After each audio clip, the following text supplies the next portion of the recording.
नमस्कार विद्यार्थी मित्रांनो, सरकारी DNA मराठी या माझ्या मराठी यूट्यूब चॅनलमध्ये आपलं मनपूर्वक स्वागत आहे. तर विद्यार्थी मित्रांनो, DSY इंजिनिअरिंगची कॅप राऊंड 1ची सीट अलॉटमेंट ही जाहीर झालेली आहे आणि ज्या ज्या विद्यार्थ्यांना त्यांचे ड्रीम कॉलेज मिळाले आहे त्या विद्यार्थ्यांचे मनपूर्वक अभिनंदन. आणि ज्यांना ज्यांना कॉलेज मिळाले नाही त्याच्यासाठी हा व्हिडिओ आहे. तर विद्यार्थ्यांनो, व्हिडिओ पूर्ण बघा. व्हिडिओ पूर्ण बघाल तरच आपणास पूर्ण माहिती मिळेल आणि आपल्या प्रॉब्लेमचे सॉल्युशन इथे 100% होणार आहे.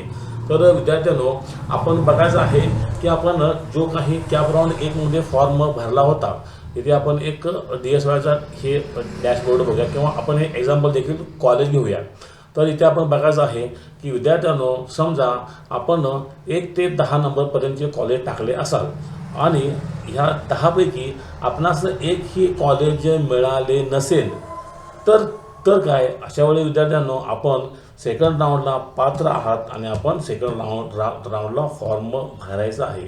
आता सगळ्यात महत्त्वाचा मुद्दा असा आहे विद्यार्थ्यांनो की कॉलेज प्रेफरन्स कसा द्यायचा की ज्याने आपणास सीट ही 100% मिळेल. तर मी आज आपणास ह्या व्हिडिओमध्ये ती पूर्ण माहिती देणार आहे. तर विद्यार्थ्यांनो, आपण कॅप राऊंडमध्ये 1 ते 10 कॉलेजेस टाकले होते. मग त्याच्यामध्ये आपले ड्रीम कॉलेज असेल, टार्गेट कॉलेज असेल, लोअर कॉलेज असेल, ॲटोनॉमस नॉन ॲटोनॉमस कॉलेज असेल. राऊंड 2मध्ये विद्यार्थ्यांनो बऱ्यापैकी जागा ह्या कमी होत असतात. मात्र एखाद्या इन्स्टिट्यूटमध्ये जर जागा कमी असतील किंवा संपलेल्या असतील तर ते मी कॉलेज टाकणार नाही आहे असं आपण करू नका. कारण त्या कॉलेजमध्ये देखील राऊंड 1मध्ये सीट मिळालेला विद्यार्थी किंवा विद्यार्थिनी बेटरमेंटसाठी जात असतात, पण ते तिथं सीट ही भरलेली दाखवते. तर विद्यार्थ्यांनो, आपण काय करायचं आहे की आपण सर्वप्रथम आपल्या जिल्ह्यामधील ॲटोनॉमस आणि नॉन ॲटोनॉमस कॉलेजची लिस्ट काढून घ्यायची आहे.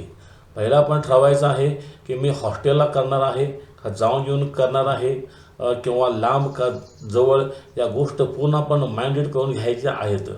सर्वप्रथम विद्यार्थ्यांनो, आपण आपल्या जिल्ह्यामधील ॲटोनॉमस आणि नॉन ॲटोनॉमस कॉलेजची लिस्ट तयार करायची आहे. तर विद्यार्थ्यांनो, आणि त्या सर्व ॲटोनॉमस आणि नॉन ॲटोनॉमस कॉलेजमध्ये किती जागा वेकंट आहेत ही आपण तपासणी करायची आहे.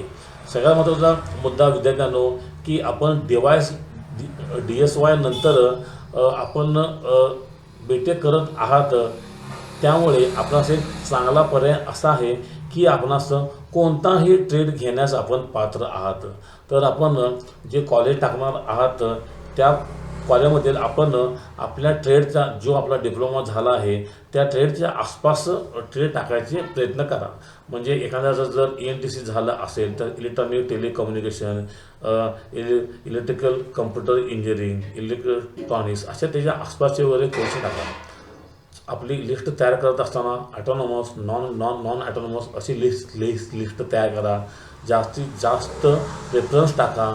आणि सगळ्यात महत्त्वाची गोष्ट विद्यार्थ्यांनो, राऊंड 2मध्ये 1 ते 3 नंबरचे कॉलेज आले तर ऑटो फ्रीज होते. 1 ते 3 नंबरचे कॉलेज हे आपण 100% घेणारच आहेत असेच टाका. जास्तीत जास्त कॉलेज टाका, टॉप टू लोअर कॉलेज टाका. आणि या सर्व गोष्टी आपण केल्यानंतर आपणास सीट ही 100% मिळणार नाही. तर विद्यार्थ्यांनो, जी काही असेल ती सर्व 100% माहिती आपणास एका व्हिडिओमध्ये सांगणे शक्य नाही. मात्र जे विद्यार्थी हा व्हिडिओ बघत आहेत आणि त्यांना कॅप राऊंड 2 रविवारपासून भरण्यास सुरू होणार आहे, ते भरण्याच्या अगोदर जर विद्यार्थ्यांनो आपणास कोणतीही शंका असेल तर आपण मला कमेंट करा. माझे फ्री काउन्सिलिंग आहे आणि आपणास आपल्या शंकेचे समाधान हे 100% करण्यात येणार आहे. तोपर्यंत विद्यार्थ्यांनो, आमच्या चॅनलला लाईक करा आणि व्हिडिओला शेअर करा. चॅनलला सबस्क्राईब करा, कारण असेच नवनवीन व्हिडिओ हे आपल्यासाठी येत असतात. तर विद्यार्थ्यांनो, तोपर्यंत धन्यवाद. थँक्यू. वंदे मातरम.